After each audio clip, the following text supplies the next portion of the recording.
Hey guys, welcome to the Reservoir Creative Podcast.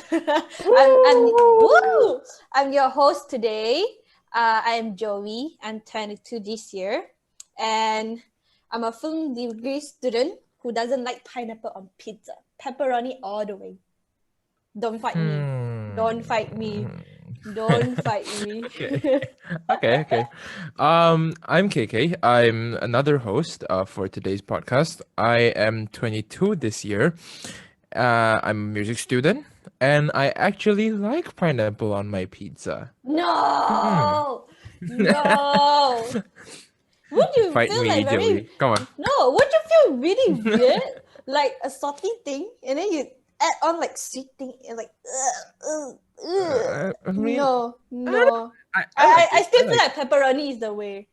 No I pineapple. would definitely like okay, pepperoni is good. It's like really good. Like I love pepperoni pizza as well, but I don't mind pineapple pizza as well.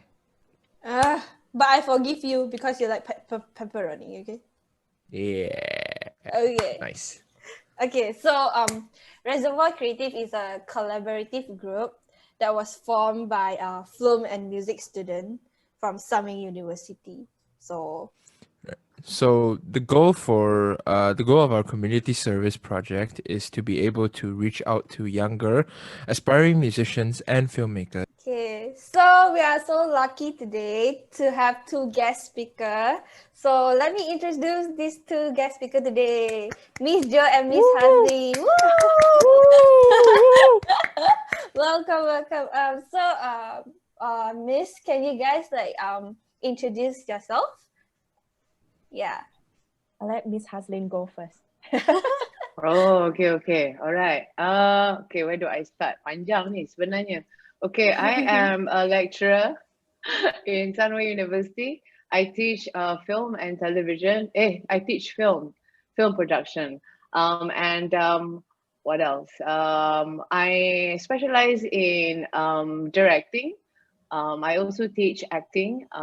Specifically, I also am a freelance filmmaker. So like I work as a first assistant director in feature-length film more often than not, and I also coach actors. So that's what I do. So as you can see, like I do quite a number of things. Sorry, yeah. There you go. Nice. Yeah. That's me, Teach me. Miss Jo. All right. So there's a bit of things here. So primarily, I teach vocals. I do private classes or group classes, and I'm also a singer-songwriter for Jo and my sister band, Jiwang Sisters. And I also host a podcast called Music Nation Speaks at Music Nation. So yeah, that's what I do.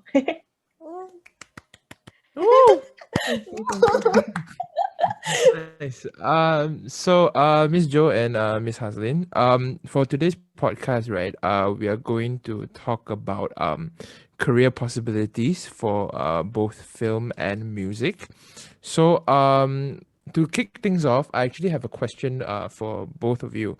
So what actually led you to pursue your current profession? Maybe Miss Jo can answer that first. What led me? We have to go back to when I was a child, and I was really I was brought up in a pretty I wouldn't call it musical household, but my parents, they really love music, even though they don't know music. And my mom, she sent us for music lessons, for ballet, a lot of lessons in the arts. But I chose music because my idol, if you guys know, his name is Wang Li-hong. Ooh. And Yes. and I was very he I think for me the biggest impact that he had on me was when I found out that he writes his own songs. And that's when I started researching about his background, where did he study and things like that. And I found out about Berklee College of Music. So from the age of 11, I've wanted to pursue music, and I wanted to go to Berklee, and I did. And I was very, very lucky to have supportive parents who, like, okay, love, I don't know what Berklee is. I don't know where Berklee is, but if she wants to go, we'll just send her, So in that sense, I was very lucky to have found what I wanted to do at such a young age, and to have supportive parents to let me, experiment and experience something that they've never done before. So yeah. That's very Cool. Like I know like Berkeley is probably one of the coolest and best places to learn music actually. Very in the whole world. expensive also. So I, to be honest, like I would not have gone if it wasn't for scholarship. So yeah. Right. Yeah. So how about you, Cool. Miss Hazlin? Cool. Okay. Like Miss Jo as well. Like a lot of it started from a very young age, obviously. So I've always had a fascination for the performing arts, specifically acting. I've always wanted to be an actress, but I didn't know how. So I started out with like going for auditions and things like that. So my first experience in the creative industries is through stage acting. So, but then, the universe has a plan of its own. And I was at the same time studying communications. At the time, back in the day, there isn't like a specialized film school in the country. Kalau ada pun they offer diploma, that they don't offer degree. So I studied in a local university that offered a major in film. And I somehow found a pathway or another creative avenue in filmmaking. And somehow along the way, I realized that acting somehow limits my need to tell a story, to explore narrative in general. And that's when I realized that film is a big playground for me to explore. And so that's when I somehow pivot my direction towards filmmaking. And so it has always been, but then there's the acting world just won't let me go. Somehow along the way, I was asked to teach acting in one of my first film production job, and I was kind of just thrown into the department, where I was the only acting coach in the scene, in the industry at that time. Well, there are probably, but it's not a very known job scope, acting coach. So then I was also working with a very prominent director, and so I learned back to basics, and I also had to adjust from stage acting, learning acting techniques from stage, and kind of innovate and learn my own techniques and kind of balance the two, the differences between screen and stage acting, and that's where I am. And so yeah, it's been a lot of like trial and testing, and but somehow I of course it's tough being a female filmmaker.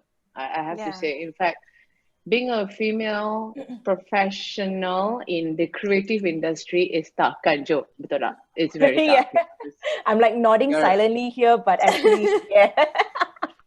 No, I just wanted to give a shout out to Miss Hazlin, because like we were there for Mr. Frank's memorial, and the footage that she put together, the thoughtfulness behind it, and also the interview aspect. So it made it like a kind of like a documentary, and I think it's really, really cool. And back in those days, I mean, when we think about having a film done or having a director, it's always like from a male's perspective.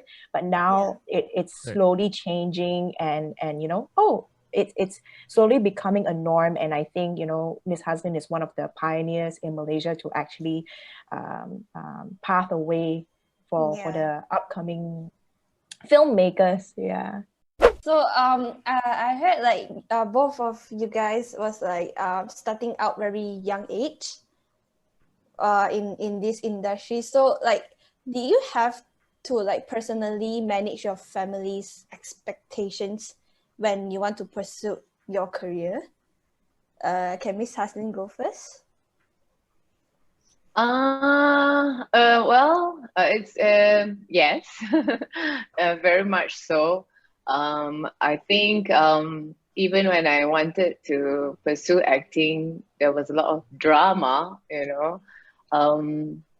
I had to, for many years, prove to my parents that what I am working towards is worth it, you know. So it took a lot of patience, perseverance, and self-belief, pretty much, because at the end of the day, that's what you have, you know, because our parents didn't have the luxury of exposure as much as we do. So of course they always have the best interest for us, you know, and they will always, and they equate, they will always equate success with monetary you know, outcome, right? Yeah. So of course logically they would think like, you know, a more familiar career path like, you know, law or accounting or business, these are the more, you know, common career path that will assure you your success in the future. So for those of us that are in the creative industry, it will be a lifelong endeavor of, you know, trying to prove to them.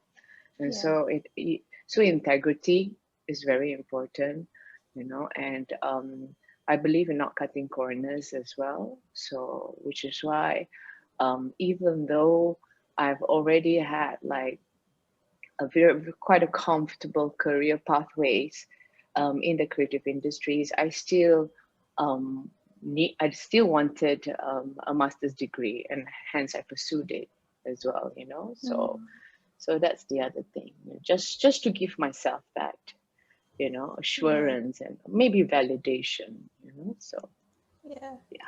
Mm. How about you, Miss Jo?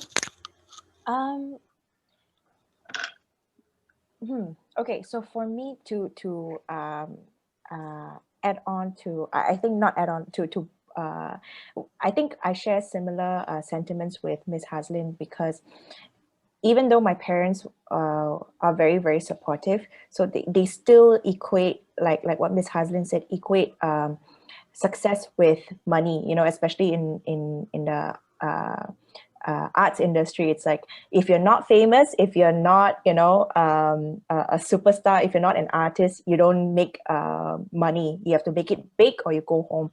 And that is the part that I struggle the most, because my mom especially, she, due to lack of exposure, you know, they didn't know, or they didn't see the behind the scenes of being of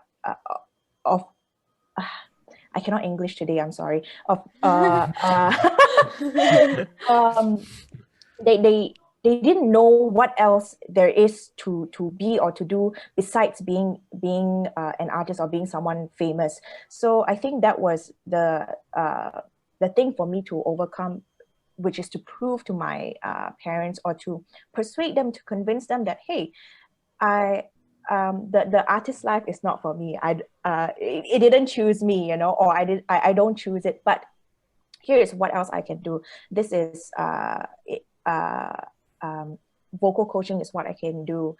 Being my own independent, you know, not to say artist, like singer-songwriter is what I can do as well. So until I finished my degree, until I came back from the States, they were still a bit skeptical. My mom was always like, hey, why don't you join this singing competition, so that when you win, you'll get famous, and then when you get famous, you can do whatever you want. And I'm like, but that's not what I really want to do, you know. So Yep. so yeah, that was the biggest hurdle for me. And but now that, you know, I have my own thing going on, I do what I want, I make things happen for myself, and then they're like slowly letting go. They're like, okay, she kind of knows what she's doing, so let me just back off a little bit. So that was my thinking, my struggle. Yeah. Right. So actually took you like years and years to like sort of like convince your family lah. Yeah, until like 2 years ago, my mom is still asking me, "Hey, join this competition, what's it called, The Voice China." I'm like, Oh. Wow. I, Yeah. yeah, because for them it's like, you know, if you're famous, if you're seen on TV, if you're exposed, then you're successful. But the behind the Yep. scenes it's something different lah. Yeah. Yeah, I think for us also, like as a student, we also want to prove ourselves to our parents, because I think most of like, we can say, the Asian parents like have like what Miss Hazlin say, they say what is art, what you can do from art, like they want us to become like doctor, like lawyer and business accountant, that yeah. So I think I think what they want for us is like they want to they want us to have a stable life lah. So it's like a more like comfortable future, as you can say. Like, so they expect us to work like to the 9 to 5 job. Yeah. So basically like that. Yeah. Yeah. So seeing as both of you, right, you know, are already in the industry and you had your share of successes, what do you wish you had known when you started out in your creative careers? Joe, maybe you can start first. Yeah. um I think for for me, what I wish I had known, I wish I had known that there was no there's no equation to this. Like I've always thought that, you know, to be a singer or to be a songwriter, I have to do certain things to guarantee success. But then now I realize that I can actually do things out of order, you know. So it's a difficult one, but I guess the biggest thing that I wish I had known when I was younger was not to compare my career or my skills with other artists or songs that I hear on the radio right now, because I feel coming up there's a lot of like trends and things like that. So now that I have found my own voice, I have found my own sound, I don't have to conform to the trends or the sound today, and just do what I like. If that makes Right. sense. Yeah. Yeah. I get you. Very good. Then how about Miss Haslin? Same with Miss Jo also. Yeah, I would have wanted that also, you know, not to compare with anyone else.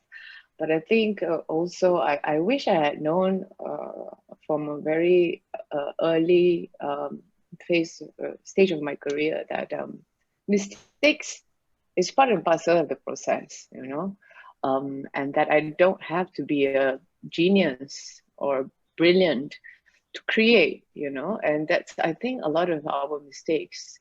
So to a point that we end up not making anything. Of course, I probably speak for myself. Maybe I have self-belief issues as well to begin with, you know, so it took years of just kind of seeing my own value and my own strength, right? And that within the mess that I've made in my life and the mistakes that I've made in my life is part of the process of my creation and my growth as a filmmaker or a creative person or a lecturer or an educator as well. So yeah, I wish I had known that. Yeah.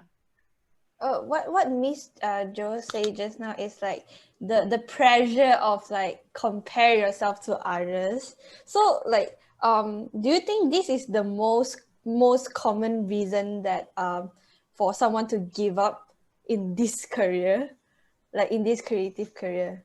Is it what to you is the most reason that people give up in this career? Me? Oh, okay. I, well, I think to be honest, it's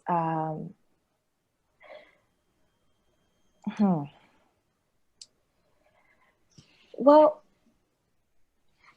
a lot of times not a lot of times, because I've only been in this education or in this thing in this industry for actually be in it only a few years back, but I think for what I see here is the fear of uncertainty that is making people or young creatives give up. I've seen classmates of my batch, they've quit doing music because they're at a certain age already, like maybe they're in their late 20s already, and they haven't gotten the house, or they haven't gotten the stable income that they want, or they haven't gotten the car that they want, or the family that they want. And so they give up this career path to pursue another more stable and secure job. So I think that's, to me, that is one of the most common what's it called thing that a reason, yeah, that people give up. Yeah. How about Miss Hazlin? What do you think is the most common reason that people give up? It's that's one thing also. Is a lack of support also, and lack of not being able to maybe having a different idea of what success means. So I think it's that's probably one of the main reasons why people decided to give up. Of course, I will not deny that stability and to want to put food on your table is very important also, and we live in a country, I have to say, I will put this out there right now. We live in a country that there's a lack of appreciation of the arts and art practitioners, and it's a legit thing. A lot of what we do are being trivialized and people don't want to say it out loud. But of course, it's easy to give up. I think in a lot of things in different industries as well, only the strong will survive, and it's at the end of the day, how are you going to define your strength? You see what I'm saying? So like what Miss Jo said, right? Like if you define your artistic integrity in the number of followers that you have via Instagram, then you will never top the other dude, right? Even if you've got 2 million followers, you'll be someone else with 5 million followers. So then where do you put the value in your craft? So I think that's one of the main challenge to be able to survive, is that to know your worth, I think, at the end of the day. And why are you doing this? Having a purpose is, having a purpose is it's like an anchor, Yeah. You tak ada purpose, then it would be hard lah. You see what I'm saying? Yeah.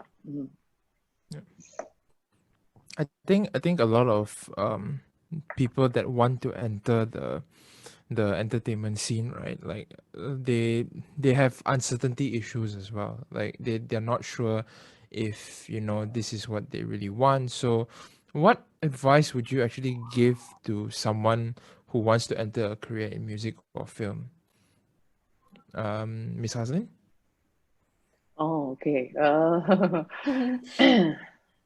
I think it is. I think the creativity or perfecting your craft is a lifelong learning experience. So learning never stops. Sorry, what's your question again? I dah macam my mind is, yeah. Yeah. So, what advice would you give to Oh, the someone advice. wanting to enter a career in either music or film? Yeah. So the advice is this, okay, you got to listen to that small voice, that tiny little voice in your heart, your gut, you know. A lot of us, we don't listen to our gut. We listen because people are good. There's going to be a lot of noise.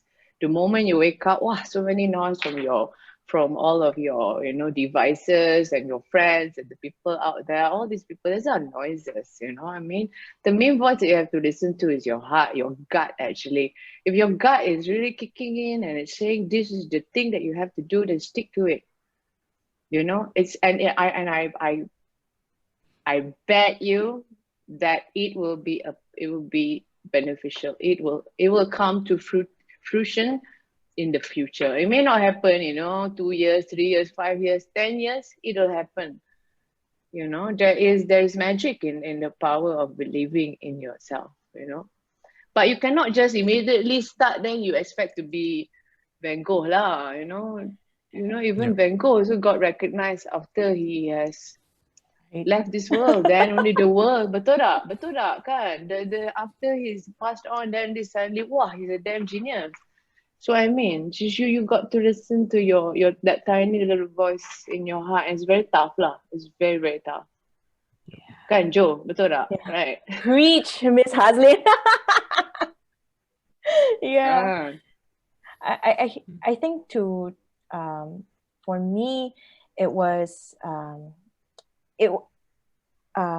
that listening to the voice inside and also remembering the feeling of how did I get into this in the first place? Because I really love making music together with my friends, and you know, when we were in high school, we would get together with my bandmates and just book a jamming studio and just make noisy music that nobody should ever listen to.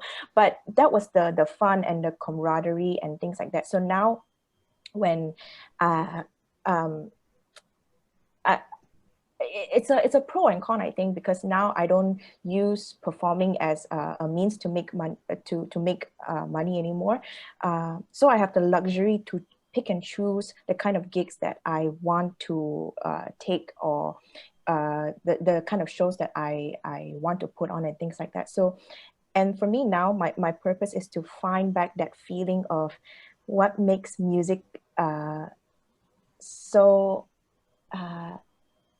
comforting for me, and what the feeling of making music together with my friends. So and that is what keeps me going, and that is my anchor for sustainability and longevity in this, I think. Yeah.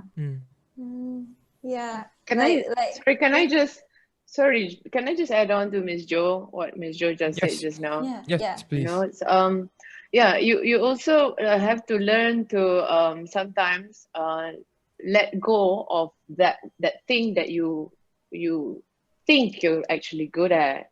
Yeah. You know, because sometimes the universe have set its pathway for you. You know, like I thought I was meant to be an actress. You know, Yeah. who would have thought that suddenly this pathway led me to somewhere that, yeah, you know, it led me to somewhere that's even meaningful. And I think that really kind of like fulfilled me, you know, on many levels. And I didn't, of course, that 10, 20 years ago me would not have known this, you know what I'm saying? So learning to accept that there are different areas that you can dabble into within that same field. So if you're a musician, kan, betul kan Jo? If you're already a musician and you sought for yourself to become you know, a singer, why not explore songwriting? Betul tak? You know, same goes with me. Like I've really thought like I'm going to be a director. You know, I'm going to be like, you know, the next Scorsese, kan? You know, Same. I feel like there is so much that I give just from coaching actors and seeing them grow, and that's, wow, it's quite magical for me. It's not out of vanity. Yeah. You know. Sorry. Okay, continue. I think this really benefit to like the young like those people who just got their SPM result, or just like, you know, foundation people who like at the pre-U who's like thinking to pursue this career. Yeah, I think the point that Miss Haslin said just now is like, for my experience, I tend to listen to a lot of like opinions from people, because people just like straight up tell you, oh, you're not good enough. So it is really hurtful sometimes, but then sometimes it's like just like for yourself to like improve, you know. Yeah, so it's like it like the points you guys gave us, like I feel like it's really beneficial to like the people out there who really needs help right now. Yeah. And Joey, can I add on to something that you just said? Yeah. So, and what Miss Hazlin was saying also, of course, sometimes it's better to, this may not be the best thing that you're, I cannot English today. I'm sorry, guys. My brain fog. No worries. So it's like, I'm just gonna tell my story lah, huh? Okay, just keep this sure. there. Like when I remember when I was in college, I was a piano major at first, but I really wanted to sing, and a lecturer actually pulled me when I finally said no to playing the piano because I really hate it, and I wanted to sing. I've always wanted to sing, and college was a time where I could really, you know, dive deeper into that skill and hone that craft even better. I remember switching into singing major, and then a lecturer actually pulled me aside and told me, "You're not good at singing. You can sometimes you cannot choose the thing just because you like it, you know." And I will always remember that. But what Joey, what you said was, it's very hurtful. You can either choose to, you know, listen to that, or you can choose to use that as a motivation for you to become better and to prove that person wrong. So I'm very glad that, you know, that lecturer told me that so that I can prove him wrong. Yeah. Yeah. I think a lot of the listeners, the young listeners out there that are aspiring to be, you know, a part of the entertainment industry, like they should really like take this advice, and then, like, you know, at least they have like how to say, they have a warning, and they know what to expect, so that they'll be able to cope even better when they face these type of issues in the future.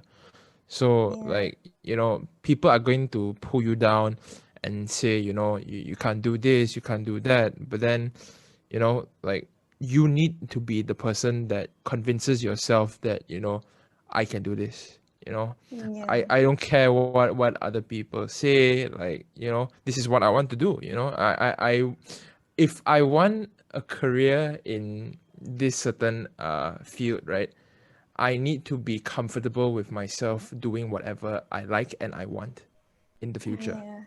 Yeah, I Yeah. think it's also important that you collab or make friends that really know you and share the same interests, so you guys can, Yes. like, I think you can collaborative, so you guys can produce a more like good project, you know, a better, so no one can like look down on you. It's like, this is my project, this is what I'm proud of, you know.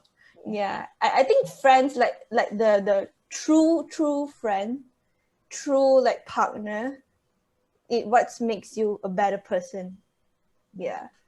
Yes. Can I just add on to what Miss Jo just mentioned earlier? On the opposite extreme pula, kan? Sometimes, yes, I agree that, you know, there are people around you that will give you the harsh truth, and that can hurt, and that can be a reason to give up and not to pursue what you actually want to do. But also, compliments can also kill you. You know, compliments can also kill you, just because, you know, for example, even like winning an award, for example. I see a lot of artists out there from different disciplines, right? stop growing after having recognized for their craft, which I think is a problem also. So you need to, as an artist, you need to constantly keep yourself in check, because our egos is our enemy, you know what I mean? So that's the other thing that is also an issue, which is why I will always remind students, just because you've win award for 1, 2, 3, films that you've made, that doesn't mean that you are already there. It's like I said from earlier, that learning is a lifelong learning process. You don't just become brilliant on day one. Okay lah, first film you menang award, tak guarantee lagi it's gonna, number one, maybe make sales. It's tak guarantee lagi you're gonna win another award. Yeah. So that's what I have to say lah. Yeah. Totally agree with that. You're preaching. I want to hear you speak more. Yeah. Thank you. So I think that it's for today to round out the podcast. Once again, so thank you very, very much for for two lecturers who really willing to join our podcast and sharing your experiences and your opinions on the things that I think it really helps the young audience right now who are listening to the podcast. Yeah. So I feel like we hope this podcast can really helps the listener to have a better and a clearer vision of pursuing this career. Yeah. So Thank you for having us. please do give us a like if you find this podcast useful, and subscribe to our YouTube channel, Reservoir Creative, for more workshops that are coming soon. Please also follow our Instagram page at reservoir_creative with a K to get an update or more information. So till next time, thank you very much and have a nice day. Bye. Bye.